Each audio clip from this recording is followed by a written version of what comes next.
Hola, ¿cómo están? El propio presidente de El Salvador ha reconocido que tiene secuestrados a 252 migrantes venezolanos. Este es un delito de crimen organizado transnacional, en medio de denuncias de violaciones sistemáticas a los derechos humanos y del enriquecimiento con la tenencia de tierras y propiedades.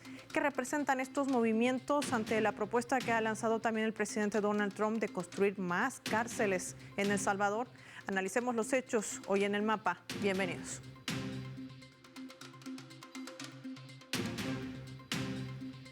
Les proponemos desplegar nuestro mapa y revisar algunos datos claves para poder entender todo el panorama en torno a este tema. El Salvador, un negocio carcelario. Ahí lo vemos. Vamos a desplegar nuestro mapa, identificar por supuesto a esta nación. Ahí está, con los colores de su bandera, El Salvador. Ahí se encuentra el centro de confinamiento del terrorismo. Le han nombrado Secot, la megacárcel construida por el gobierno de Nayib Bukele, una capacidad de 40,000 reclusos. Se ha convertido en el centro de un negocio penitenciario. El primer envío de 261 migrantes deportados de Estados Unidos ha representado una ganancia de aproximadamente $6 millones, lo que se traduce en $20,000 por cada migrante. Bukele afirmó que estos fondos ayudan a sostener el sistema penitenciario de El Salvador, justificando así su medida, una cifra que ha considerado mínima en comparación con los $200 millones anuales que necesita este centro de terrorismo para poder seguir funcionando. Por otra parte, también se han revelado investigaciones de las denuncias que han hecho los familiares de los detenidos bajo este régimen de excepción. Sí, un régimen de excepción que rige para los ciudadanos salvadoreños. Denuncian que se les exige el pago de $170 mensuales para proporcionar alimentos y productos básicos a sus seres queridos. Este pago es además obligatorio, ya que los reclusos no pueden recibir suministros desde el exterior. Los $170 se distribuyen en conceptos como alimentación, $35, artículos de higiene, $15, vestimenta, $30, limpieza de áreas comunes, $20, misceláneos, $70. Son prácticas que han generado acusaciones de corrupción, nepotismo dirigida a la administración de Bukele. Pero también se suma otro elemento. El fiscal general de Venezuela, Tarek William Saab, señalaba que acuerdos que han marcado estas denuncias en torno al gobierno de El Salvador es una violación sistemática hacia los derechos humanos. ¿Qué está sucediendo en esta nación? Y qué marca, por supuesto, el movimiento de lo que podría quizás implementarse como una doctrina. Hoy lo vamos a analizar con nuestros invitados.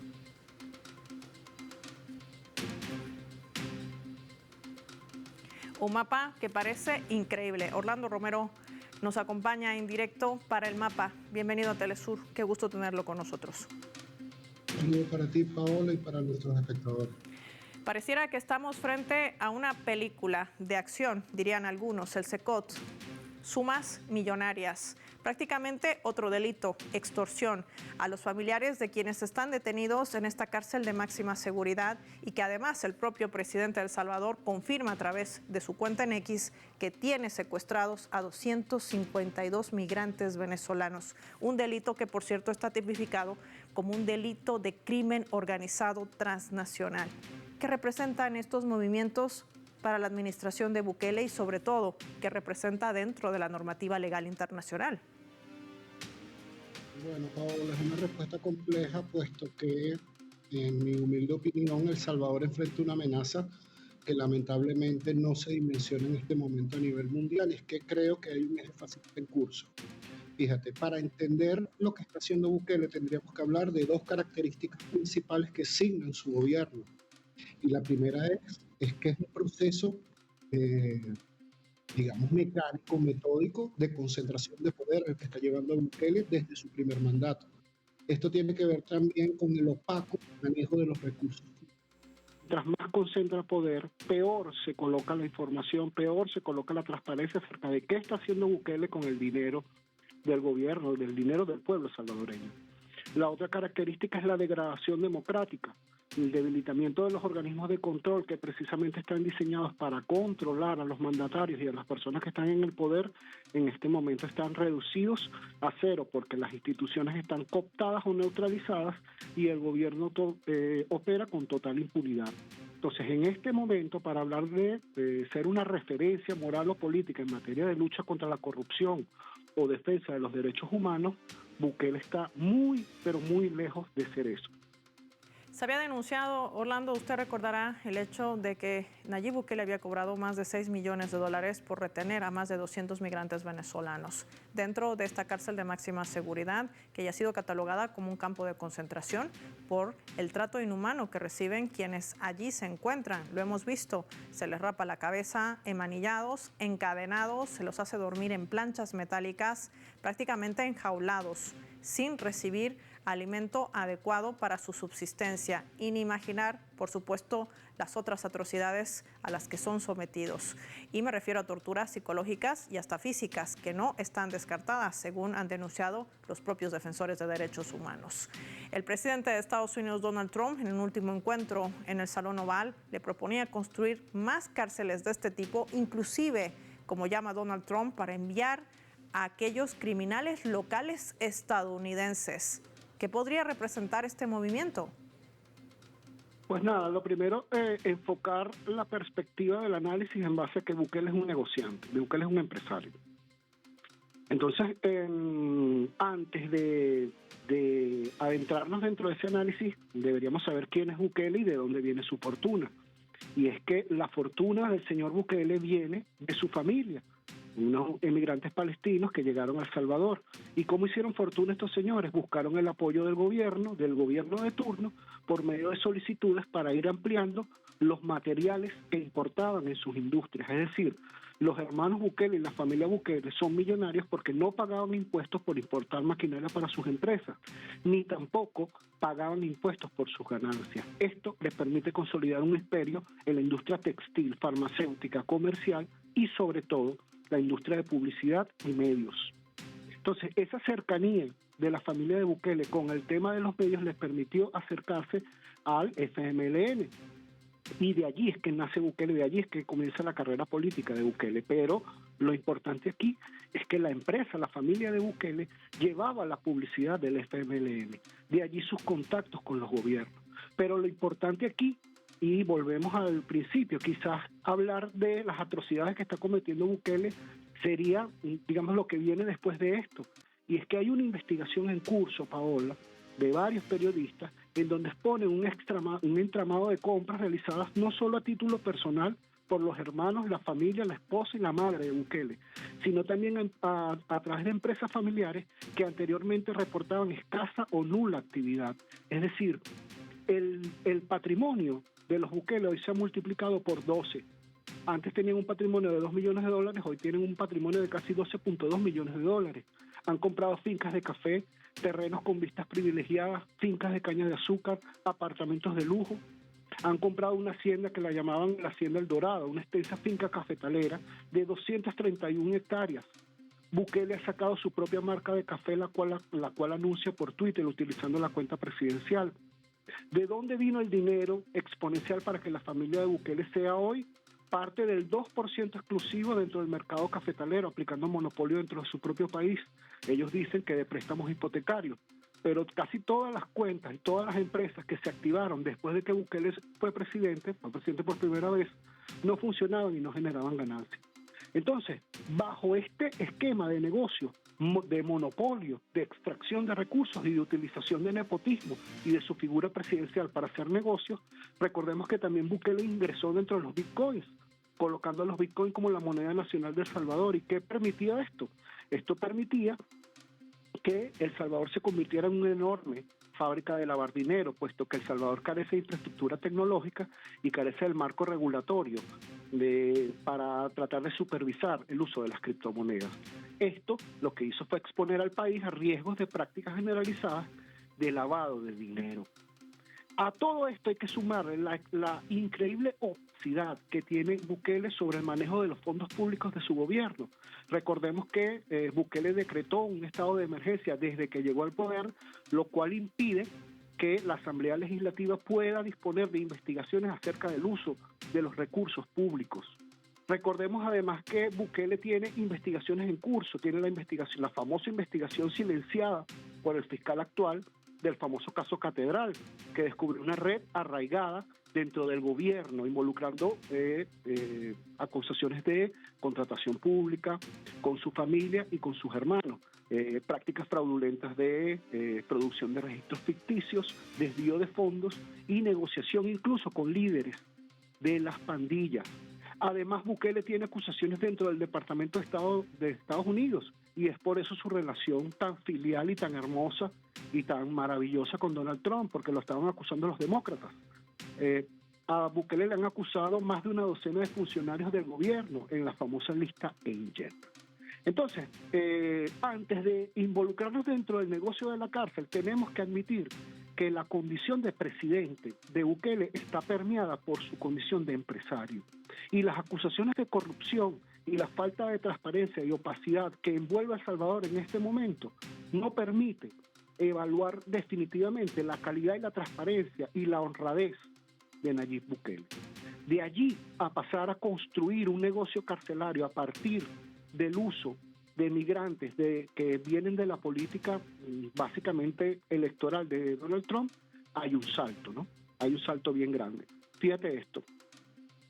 Cuando Bukele lleva presos a El Salvador, nos está vendiendo a la opinión pública mundial la condición de un nuevo Guantánamo.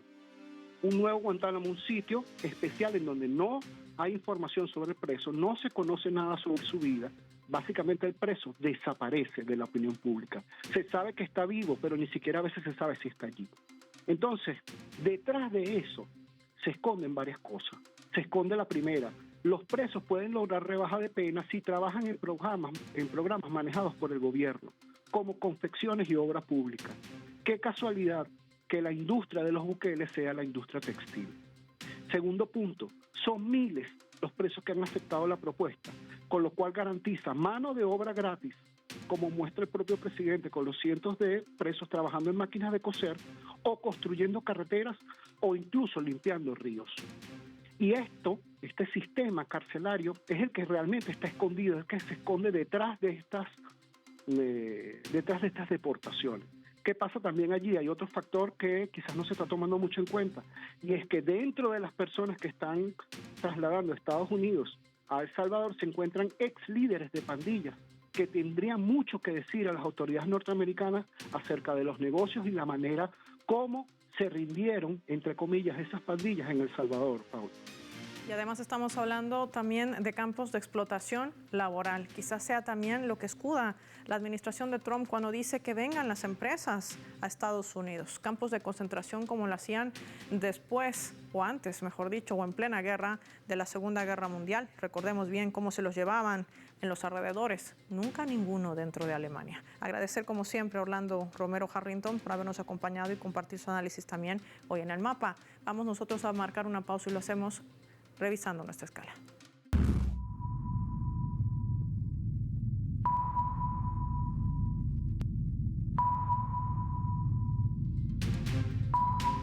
A través del portal web de nuestra multiplataforma informativa Telesur, que está titulando de la siguiente manera, a la cual invito a visitar, dar like y compartir los artículos. El presidente de Colombia está rechazando la criminalización de inmigrantes venezolanos. El presidente de Colombia, Gustavo Petro, ha rechazado la criminalización de la inmigración venezolana y ha solicitado a su contraparte de El Salvador, a Nayib Bukele, liberar a los migrantes atrapados en prisiones de su nación.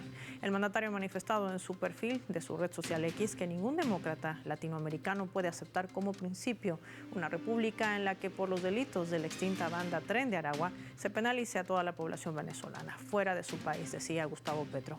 También ha rechazado con vehemencia la postura adoptada por el presidente de El Salvador.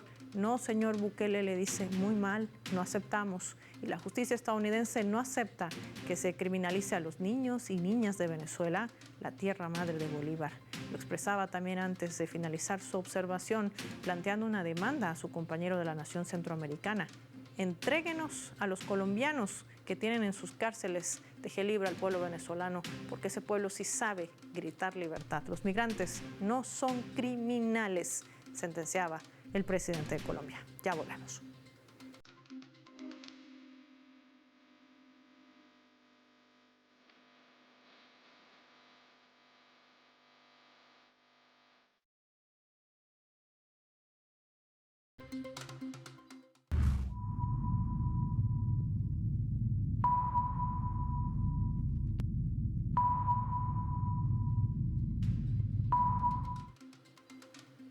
Vamos a sumar otro elemento también para el análisis a través de la fotografía. El que ven allí es el presidente Nayib Bukele con miembros de su familia. Hay que decir que ha habido una reciente investigación que data del año 2024 a cargo de una alianza de medios conformada por Redacción Regional, Focos y Drómamos. La investigación apunta a que la familia de Bukele había multiplicado 12 veces la extensión de terrenos que tenía antes de llegar al gobierno y adquirió 34 propiedades de lujo y fincas de café que ascienden a 231 hectáreas, valoradas en 9.2 millones de dólares. El presidente de El Salvador ha ido construyendo así una imagen alrededor de un tema supuesto de seguridad. Al disminuir también el índice de delincuencia en su país, ha ido ganando y acumulando la suficiente popularidad como para lograr la reelección, pese a que la constitución de su país no lo permitía. Aún así se ha lanzado y nuevamente ha sido reelecto presidente de El Salvador en medio de cuestionamientos, no solamente de violación a su propia Carta Magna, sino también de un régimen de excepción que sigue implementando en ese país. ¿Pero con qué objetivo? Eso le vamos a preguntar a nuestra invitada. Ruth López nos acompaña y es jefa del equipo anticorrupción. Qué placer tenerla en el mapa desde El Salvador. Se conecta con nosotros. Bienvenida a Telesur. Muchísimas gracias, Paola. Es un placer estar con ustedes y con todos. Ruth, cuando vemos este informe, esta investigación de estos medios de comunicación independientes, hemos visto los improperios lanzados por el presidente de El Salvador, pero no desmiente ningunos, tan solo simplemente se limita a insultar a los periodistas que efectuaron dicha investigación. Pero se mantiene un régimen de excepción que está haciendo, según denuncian las autoridades y movimientos sociales de El Salvador, para perseguir a quienes no comparten los criterios del gobierno de Nayib Bukele. ¿Qué realmente está pasando en El Salvador en materia de derechos humanos y también, por qué no, de derechos políticos y hasta civiles? El Salvador tiene un régimen de excepción hace 3 años. Hace 3 años que tenemos suspendido las garantías constitucionales todos los salvadoreños y salvadoreños. Y esto también ha sido instrumentalizado como un mecanismo de cero para que la población no logre movilizarse y generar esa desmovilización y provocar también que las organizaciones de la sociedad civil, de defensores de derechos humanos, en población organizada de comunidades, una desarticulación. Hay un fuerte impacto sobre el espacio cívico y creo que es relevante justamente en el marco de estas investigaciones de corrupción en El Salvador señalar la importancia del periodismo de investigación independiente y de las organizaciones de la sociedad civil independientes de los gobiernos autorizados. Porque precisamente el control de la información, la falta de acceso a la información y la opacidad es la grama, es el espacio defensivo perfecto para el surgimiento de la corrupción. Y esto, adicionado a todo este sistema de miedo y de régimen de excepción, pues viene a incrementar las posibilidades de que las personas y que la ciudadanía al final tenga que esperar por eso, por las investigaciones de las organizaciones y de los periodistas independientes para poder conocer qué es lo que está pasando con el uso de los recursos públicos en el país. Y esto además, Ruth, cuando marca un punto de inflexión, me gustaría compartir contigo nuestra leyenda, porque me gustaría conocer tu impresión en torno también a esta temática, que quizás es uno de los casos más emblemáticos también para Venezuela y, ¿por qué no?, para la migración latinoamericana. Veamos.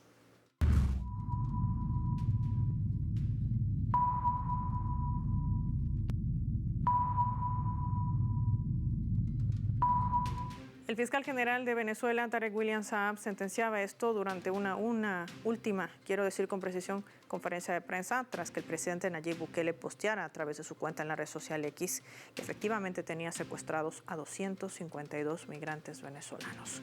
Le decía el fiscal general venezolano: Bukele es un violador serial de los derechos humanos en el planeta Tierra. En este momento es la representación más clara de ello.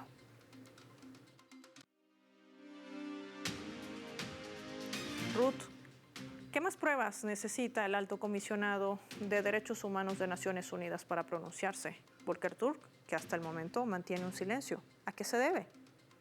Las organizaciones de la sociedad civil en El Salvador hemos mantenido una constante denuncia hace muchos años sobre la actuación irregular y violatoria de derechos humanos en un total abuso de poder en El Salvador. Esto realmente no ha tenido el acompañamiento de todas las organizaciones internacionales, de todo el sistema internacional de protección, desde el sistema interamericano, el mismo sistema de Naciones Unidas, que definitivamente tendría que haber llamado mucho más la atención. Ya hay algunos pronunciamientos previos, sin embargo la situación reciente, por ejemplo, que tenemos con las deportaciones de más de 200 venezolanos, que también están marcando un punto de inflexión para el sistema internacional de derechos humanos. Y por lo tanto esperamos que también, mediante todas las acciones que estamos realizando ante distintas instancias, que exista un pronunciamiento contundente, que no puede esperar más. Estamos hablando de más de un mes de una situación irregular para estos venezolanos, que muchos de ellos han contactado a nuestras, las familias de ellos han contactado a nuestra organización y estamos brindando asistencia a más de 126 familias. Familias que además no conocen del estado de sus familiares, pero que creo que es importante también rescatar de que esta es la situación en la que se encuentran miles de salvadoreños. En El Salvador hay más de 85.500 personas detenidas, todos criminalizados, a todos se les ha etiquetado como criminales, de la misma forma que hoy Estados Unidos está etiquetando como criminales a nuestros hermanos migrantes. Entonces, migrar, además, no podemos olvidar que es un derecho humano. De ahí que llama mucho la atención cómo esta connotación internacional que ha tomado estos casos de los venezolanos, también el caso de salvadoreños que han sido expulsados del territorio norteamericano, esté generando todo este movimiento internacional, pero que tengo que ser muy clara de decir que es lo que nosotros estamos viviendo ya hace más de 3 años. Datos y cifras alarmantes que proporciona nuestra invitada Ruth López de lo que deja este régimen de excepción que ya tiene 3 años y que sigue con la persecución y violación sistemática de los derechos humanos. Agradecer como siempre su tiempo y haber atendido nuestra llamada hoy en el mapa de Telesur. Vamos a finalizar el programa y lo hacemos revisando nuestro vector.